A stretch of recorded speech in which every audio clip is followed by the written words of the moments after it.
Olá, eu sou o professor Luiz Rezende e na aula de hoje eu vou trabalhar com você os objetivos da classificação de materiais, os atributos da classificação de materiais e eu vou trabalhar uma classificação que é a classificação por importância operacional. Classificar materiais é fundamental.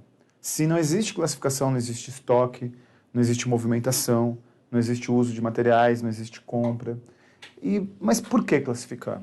Porque das dezenas de classificações é necessário que a organização pública ou privada tenha muita precisão em que tipo de classificação utilizar. Quais os erros se a classificação ela for indevida? Quais os equívocos da classificação de material? O que de benefício a classificação correta pode trazer para o órgão público? Tudo isso eu vou desenrolar com você na aula de hoje. Então a aula de hoje tem esse objetivo. A aula de hoje tem o objetivo de trabalhar os objetivos de classificação, trabalhar os atributos de classificação e trabalhar a classificação operacional. Então, logo de início, saiba que qual a diferença entre o termo para materiais, objetivo e atributos. Objetivo, que são os 6 que eu vou pontuar para você daqui a pouco, eu sou obrigado a trabalhar todos. Ou seja, toda classificação de materiais, em qualquer órgão público, precisa ter todas as definições de objetivo. Atributos, depende da situação. Então, vem comigo, vamos começar a desenrolar os 6 objetivos de classificação de materiais. Deixa eu repetir o que eu disse. Objetivo é algo obrigatório. Quando eu tenho objetivo de classificação, eu preciso ter todos os objetivos em todas as classificações. E a ordem, ela não é uma ordem cronológica, nem uma ordem de importância, porque todos os objetivos devem estar presentes numa listagem de materiais do órgão público. Começando pela padronização. O que é a padronização? Qual é a importância de um órgão público padronizar os materiais? É ter uma regra. Por exemplo, quando você vai numa farmácia, existem remédios tarja preta, existem remédios tarja vermelha, existem remédios de venda livre. Então isso é uma padronização, a padronização farmacêutica. Eu não sei na sua cidade, mas em São Paulo, os ônibus urbanos, os ônibus dentro da cidade, cada cor de ônibus vai para uma região. Né? Os ônibus de tal cor vão para a Zona Leste, os ônibus de tal cor vão para a Zona Sul, Zona Oeste e assim por diante. O Alfacom, ele tem os códigos, os padrões utilizados para cada curso. Som Mais, intensivo, edital aberto, anual, combo e por aí vai. Então, padronizar é ter uma regra. Qual é a minha regra? Minha regra é cores. Então, vou utilizar a regra das cores. Minha regra são palavras, apelidos para cada termo. Vou utilizar a palavra ou apelido para cada termo. O que não dá é para classificar parte do material com uma regra, parte do material com outra regra. É necessário seguir um padrão. É necessário seguir uma metodologia. Então, padronizar é eu definir a minha metodologia. É eu definir a minha regra de classificação dentre as várias que existem. Por cores, alfabética, ou seja, eu tenho que ter uma lógica na classificação. Bom, o segundo objetivo é a especificação. E o que é a especificação? É eu classificar de forma que todos entendam. E quando eu digo todos, são todos público interno e público externo. Porque a classificação ela não atende apenas a um objetivo operacional. A classificação ela não atende apenas a uma necessidade interna de movimentação de materiais. A classificação ela tem uma abrangência interna e externa. É importante que o cidadão, que o fornecedor, que o cliente entenda a classificação e que internamente tenha compreensão sobre a classificação. Deixa eu falar uma coisa importante para você. Quando se fala em especificação, ou seja, você utilizar uma linguagem na classificação que possa ser traduzida para todos, dialoga com outras duas matérias. Quando você estuda planejamento estratégico dentro da administração, nós estudamos uma ferramenta chamada Balance Scorecard. E o Balance Scorecard, que é uma ferramenta de planejamento estratégico que nós estudamos em administração geral, ou seja, outra matéria, outro curso, mas como eu ministro, eu vou me aproveitar desse exemplo. O Balance Scorecard é uma ferramenta para apresentar para todos os membros da organização os objetivos estratégicos. E ele precisa ter tradução. Né? Esse mapa que você apresenta lá no Balance Scorecard, o planejamento estratégico, também precisa ter tradução. E outra matéria que aparece esse termo tradução. Você já estudou o edital que você estuda, a área que você estuda, tem redação oficial? Você estuda o Manual de Redação da Presidência da República? né? Carreiras policiais, por exemplo, tem redação oficial. Quando você estuda redação oficial, MPU, por exemplo, tem redação oficial. Quando você estuda redação oficial, no Manual de Redação da Presidência da República, também existe a necessidade de tradução. E traduzir é evitar 4 exageros linguísticos. Se eu evito 4 exageros linguísticos, eu consigo traduzir especificando qual é a classificação para que todos entendam. E quais os 4 exageros linguísticos que devem ser eliminados? No mapa do Balança Scorecard, lá na administração, evitados lá no Manual de Redação da Presidência da República e evitados aqui na classificação. Em primeiro lugar, eu devo evitar o uso excessivo de linguagem técnica. O que acontece se eu utilizo de forma excessiva a linguagem técnica? Só vai entender quem é especialista naquela área. Você já pegou um material, um relatório que tem um peso muito grande na linguagem jurídica, o famoso juridiquês? Pois é, se você tem algo que é muito pesado juridicamente, na linguagem jurídica, você só vai entender se você for advogado. Então, em primeiro lugar, eu devo evitar o uso excessivo de linguagem técnica. Eu posso utilizar na classificação, dependendo do caso, dependendo da situação, linguagem regional? Claro que sim. Por exemplo, macaxeira. Dependendo de onde você mora, chama macaxeira. Dependendo de onde você mora, chama... Como que é o nome da macaxeira? Mandioca. Assopraram aqui para mim. Mandioca. E tem aipim. Então, na verdade, eu acho que a mandioca... Aqui em São Paulo é mandioca, né? Eu acho que a mandioca é o elemento que tem o maior número de nomes pelo Brasil. Se você utilizar o termo mandioca no armazém de um restaurante no Nordeste, não vão entender o que é. Então, é óbvio que eu posso e devo utilizar regionalismo. Mas qual é o problema se eu utilizar regionalismo excessivo? Só vai entender quem é da região. Só vai entender quem é daquela região. Então, também devo evitar o uso excessivo de linguagem regional. Você conhece pessoas que se outorgam de uma linguagem formal para transparecer uma certa inteligência? Você conhece pessoas que utilizam palavras rebuscadas para demonstrar uma certa superioridade? O que acontece se eu utilizar apenas linguagem rebuscada? Se eu utilizar apenas linguagem extremamente formal? Aí eu gero distanciamento. Então também devo evitar o uso excessivo. A linguagem culta é evidente que eu devo utilizar, né? Mas de linguagem formal. E o quarto exagero linguístico que eu não posso cometer, para que eu possa traduzir especificando, é o colóquio, a linguagem coloquial. É óbvio que quando eu classifico o material, eu posso utilizar de um certo colóquio, de uma linguagem coloquial, de uma linguagem popular. Mas qual é o problema de utilizar do colóquio? Qual o problema se eu me utilizar muito da linguagem coloquial? Imagine você nunca assistiu uma aula do AlphaCom, aí você procura um vídeo do AlphaCom no YouTube, aí você assiste um vídeo qualquer, de qualquer professor, e o professor começa a dizer o seguinte no vídeo: nós vai fazer o negócio da prova. E aí alguém pergunta lá no chat: e a banca? Ah, aqui nós banca tudo. Óbvio que você não vai confiar muito nesse professor, né? Então o uso excessivo do colóquio gera informalidade. Então se você evitar esses 4 exageros linguísticos, você traduz. Evitar exagero de linguagem técnica, regional, formal ou coloquial. Isso é a especificação. Finalmente, a normalização. Deixa eu falar uma coisa importante. Eu já vi por aí, de forma equivocada, o termo normalização ser escrito como normatização. Normatização é outra coisa. Para nós, nos objetivos de classificação de materiais, o termo é normalização. E o que é normalizar? Normalizar é eu seguir alguma regra técnica. Por exemplo, tem os TJs, né? Os Tribunais de Justiça.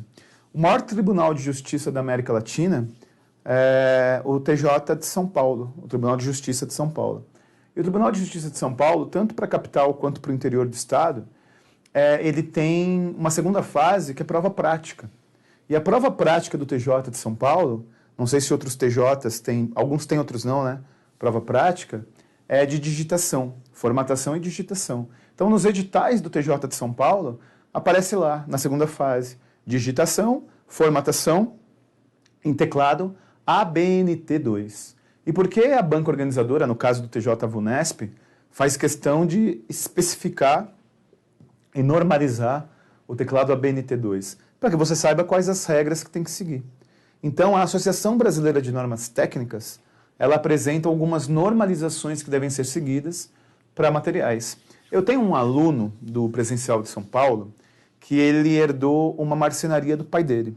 Ele é jovem, tem 22 anos de idade. Marceneiro é uma profissão que os jovens não têm seguido hoje em dia, né? Mas ele, com 22 anos de idade, herdou a marcenaria do pai dele. E aí ele estava comentando comigo que ele começou a fabricar uns berços para apartamento, berço adaptado para pequenos ambientes, né? Hoje os apartamentos são bem pequenininhos, né? Então ele começou a fabricar um berço adaptado para pequenos ambientes e começou a vender muito. Só que aí chegou uma fiscalização e berço tem que ser padronizado, evidente, né? Por questão de segurança da criança. E ele precisou adequar, comprar maquinário para adequar o berço às normas da ABNT, Associação Brasileira de Normas Técnicas. Agora, tome cuidado, é evidente que você não precisa baixar todos os códigos da ABNT e ficar decorando, porque isso não vai cair em prova. Não vai cair a codificação ABNT para tal material. Mas saiba que normalizar é seguir normas e no Brasil existe a Associação Brasileira de Normas Técnicas. Bom, depois a simplificação. Eu não posso, na minha listagem de materiais, ter 2 itens que fazem a mesma coisa. Se eu tenho 2 itens que fazem a mesma coisa, eu tenho a chamada duplicidade de materiais. E eu não posso ter. Então eu não posso, por exemplo, ter canetão para quadro branco vermelho e caneta para quadro esbranquiçado avermelhado. Se eu tenho esses 2 itens no meu estoque, eu tenho duplicidade. Então, a simplificação é eu evitar a duplicidade, é eu evitar a redundância, é eu evitar que eu tenha 2 itens com a mesma caracterização, com a mesma definição. Então, a unidade é a palavra-chave para a simplificação. Depois, a catalogação. Você já comprou, você já viu o bom e velho catálogo Avon, Jequiti, Polishop? Então, por que existem esses catálogos? Se alguém vai comprar alguma coisa da Avon, procura o catálogo Avon. Se você vai numa autopeça, se você vai trocar a pastilha de freio do seu carro, a primeira pergunta que o cara faz, o vendedor faz, é qual é a marca do seu carro, qual o ano, qual o modelo. Aí ele procura no catálogo do fabricante do seu carro o modelo da pastilha. Então, qual a importância da catalogação? A importância da catalogação é eu ter uma única listagem, que pode ser uma revista como a Polishop, pode ser uma planilha do Excel, pode ser uma folha impressa, ou seja, eu preciso de alguma listagem em que todos os itens estejam lá. Isso facilita a identificação visual. Então, quando eu tenho catálogos, eu tenho em uma única referência física, catálogo Avon, catálogo lá da Polishop, catálogo de cursos do Alphacom, tudo que você precisa. Se você entrar no site, no nosso site, o site que você comprou esse curso, você vai fazer uma pesquisa lá. E essa pesquisa apresenta todos os cursos. Portanto, isso é um catálogo, né, que no caso do Alphacom está concentrado essa listagem no nosso site. Então, catalogar é listar. Pode ser físico ou virtual. Finalmente, codificação. Deixa eu te falar uma coisa. Quando eu resolvo classificar materiais, eu preciso obrigatoriamente escolher qual é o meu código. Se o meu código ele é numérico, se o meu código é alfabético, se o meu código é alfanumérico, se dentro do alfanumérico eu escolho o código hexadecimal. Então eu tenho vários tipos de códigos que são combinações de caracteres. A codificação é eu escolher um conjunto de caracteres para identificar o item. Pode ser alfabético, pode ser numérico, pode ser alfanumérico, pode ser hexadecimal. De todos esses que eu citei para você, qual o mais simples? O alfabético. Desculpe, o numérico. Só permite a combinação de 9 números. E depois, qual é o mais superior, digamos assim? O alfabético. Permite a combinação de 26 letras. Depois, eu tenho o alfanumérico, que permite a combinação de todas as letras e de todos os números. E dentro do alfanumérico eu tenho o hexadecimal, que permite a combinação de todos os números e de A até F, porque o hexadecimal vai de A a F. Então eu tenho várias classificações, a numérica sendo a mais simples, a alfanumérica sendo a mais avançada. Tome cuidado, porque é muito comum cair em prova, particularmente na CESP, particularmente na Fundação Carlos Chagas, o termo SKU. E o que é o termo SKU? unidade de manutenção de estoque. O SKU, no teu material tem até um SKU real aí, que é utilizado aí na indústria. O SKU é um código único. Nunca um SKU ele é para dois produtos.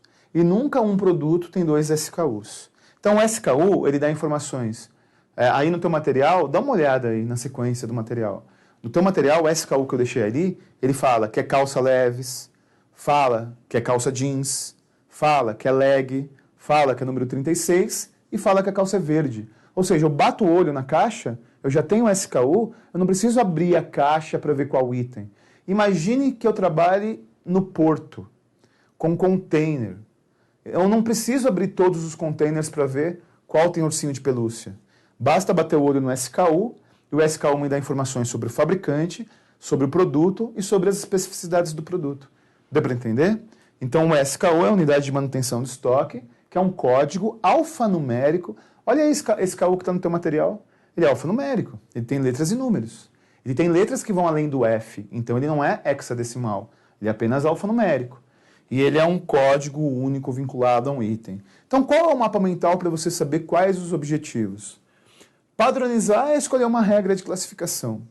Especificar é traduzir para todos a minha classificação. Normalizar é seguir as normas da Associação Brasileira de Normas Técnicas. Simplificar é evitar redundância, unificando os itens similares. Catalogar é ter uma listagem única em que todos os itens encontram-se. E codificar é utilizar um código único para cada item. E o SKU é uma metodologia técnica que aparece na sua prova. Tranquilo?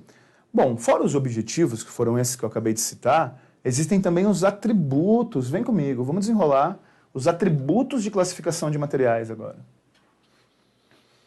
Bom, o primeiro atributo é o atributo da abrangência. Deixa eu te falar uma coisa. Muitas vezes, um processo licitatório ele é direcionado, muitas vezes, uma licitação ela é direcionada pela técnica. Muitas vezes o cara não comete uma fraude de pegar propina para alguém ser escolhido para a licitação. Muitas vezes, na definição técnica da licitação pela melhor técnica, por exemplo, 8666, você não é abrangente e você acaba direcionando a licitação para determinado fornecedor. Deixa eu te explicar como. Imagine que eu fizesse uma licitação, um processo de compra, para canetão. Então, ao invés de eu ser abrangente, ao invés de eu fazer uma classificação que permita que vários fornecedores possam concorrer, eu faço assim, canetão azul que tem um chanfro aqui, que tem um A no fundo, que tem um risquinho aqui. Ou seja, eu não fui abrangente, eu fui muito particular. E como eu fui muito particular, só esse fornecedor vai ter esse canetão.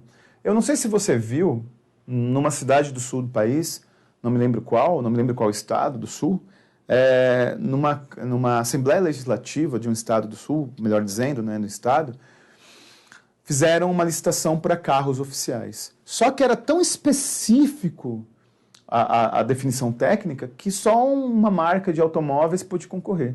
Então, ser abrangente é ter uma classificação que permita que vários fornecedores possam concorrer.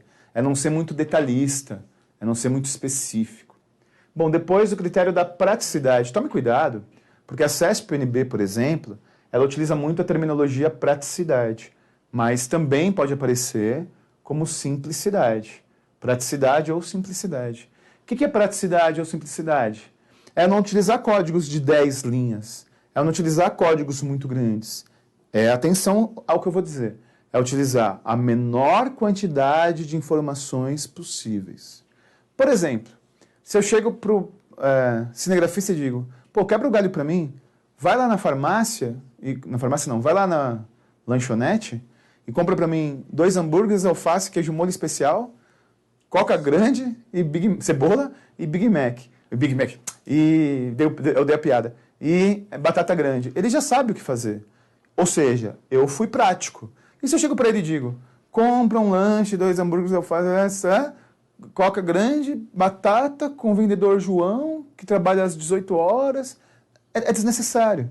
Então, eu não estou sendo prático. Praticidade é o dar o menor número de informações necessárias. E, finalmente, a flexibilidade. Você tem preferência na sua vida? Todo mundo tem, né?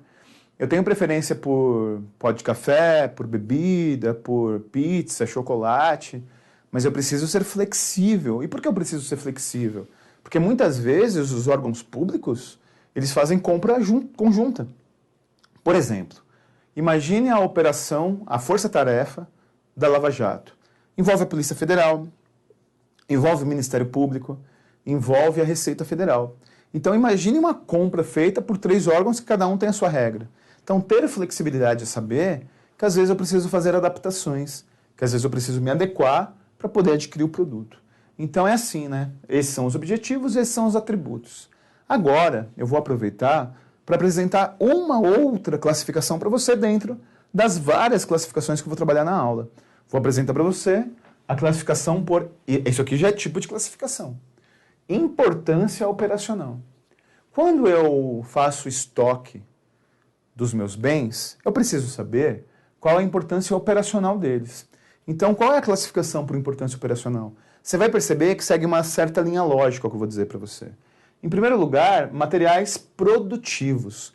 E o que são materiais produtivos? São aqueles que eu utilizo na produção de outros bens. Como, por exemplo, as ferramentas. Como, por exemplo, meu maquinário. Então, materiais classificados como produtivos são aqueles utilizados na produção de outros bens. Utensílios domésticos, utensílios de cozinha, ferramentas de uma empresa que eu utilizo para criar outras coisas. Depois, materiais classificados como mão de obra. O cimento, o tijolo, a borracha, tudo isso é mão de obra. E essa mão de obra deve ser estocada. Então, eu tenho que classificar como material produtivo ou classificar como mão de obra. E qual é a consequência de eu ter mão de obra? Fabricar. Mas, Rezende, então quer dizer que o material que está sendo fabricado, que está sendo produzido, ele deve e pode ser armazenado? Você nunca viu vinícola? O vinho fica em produção, em fermentação, por décadas, por anos ou décadas, dependendo da qualidade do vinho que você compra, né? Então eu posso armazenar queijo. Alguns queijos ficam fermentando, alguns queijos ficam maturando anos, anos e anos. Portanto, em fabricação, pode ser armazenado, como, por exemplo, esses bens que eu citei para você. Depois, materiais acabados. Material acabado não é aquele que está destruído. Outro dia o aluno falou para mim, Rezendão, então meu carro tem essa classificação aqui porque ele está mal, está com o motor fundindo. Acabado é o finalizado, acabado é o concluído, o acabado é o já produzido. E, finalmente, eu posso armazenar materiais em manutenção. Então, você entendeu que tem uma certa lógica? Você entendeu que tem uma certa linha contínua? Materiais utilizados produtivos para outros, mão de obra em fabricação, acabados em manutenção. Essa é a classificação por importância operacional, caso isso caia na sua prova. Deu para entender?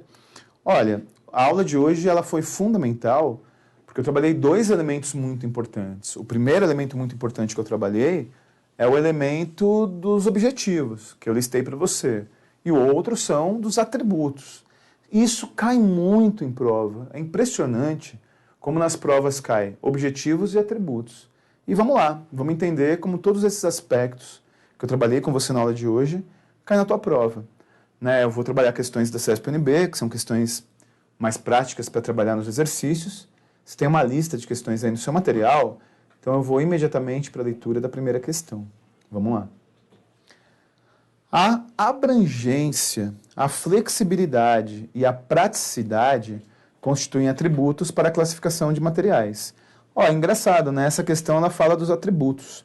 E ela diz que entre os atributos existe a abrangência, que é você não ser muito específico, porque se você for muito específico, você só vai ter um fornecedor.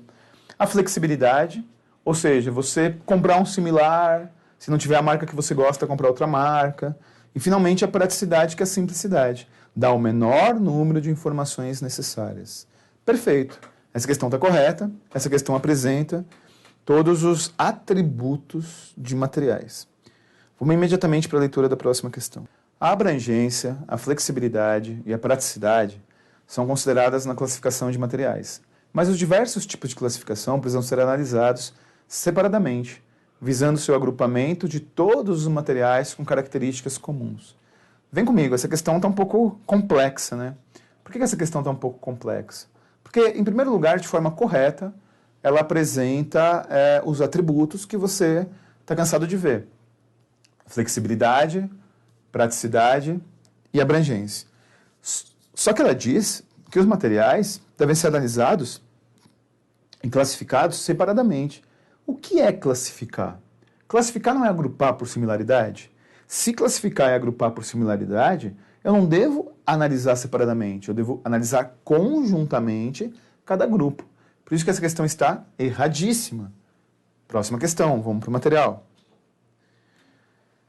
A classificação é o processo de aglutinação de materiais por características semelhantes, no quais são utilizados os critérios de abrangência, flexibilidade e praticidade.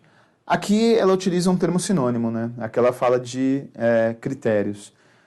Ok, abrangência, flexibilidade e praticidade são atributos ou critérios que eu tenho que utilizar na classificação de materiais. Nesse sentido, aqui apresenta uma definição muito genérica de classificação. Classificar é aglutinar por semelhança. Perfeito. Quando eu faço compra no supermercado, por exemplo, eu agrupo materiais que são de freezer, materiais que são de limpeza, e eu não classifico todos juntos, eu nem armazeno todos juntos. Então, essa questão é bem genérica, mas está correta. Próxima. Uma das funções precípuas do administrador de materiais é minimizar o uso de recursos envolvidos na área logística da empresa, visando economia e eficiência. Aqui tem uma relação interessante, né? Eu minimizo o uso de recursos na logística, visando economia e eficiência. Vem comigo. Você estuda bastante conosco nas outras áreas da administração, eficiência, eficácia e efetividade. E o que é eficiência? Não é você utilizar menos, nem mais. É utilizar aquilo que é necessário. Então aqui tem uma combinação equivocada, que diz que se eu utilizar menos, se eu minimizar a quantidade, eu tenho mais eficiência. Isso nem sempre é verdade. Muitas vezes, para que eu seja eficiente, eu preciso utilizar um número maior de itens. Portanto, está errada a questão. Próxima questão. Além do controle de estoque, a área de gestão de materiais engloba a atividade de compra, almoxarifado, movimentação, controle e distribuição de materiais. Bom, essa questão é genérica. Essa questão diz que quando eu faço controle de estoque, eu tenho várias áreas envolvidas, como compra, almoxarifado, movimentação, controle e distribuição. Vem comigo. Ok, de forma genérica está correta essa definição. Então, todas essas áreas, entre outras, são de materiais. Bom, você entendeu a importância dos objetivos da classificação? Padronização, especificação, normalização, simplificação, catalogação e codificação. Não esqueça que na codificação existe o SKU, que é o código que eu expliquei para você.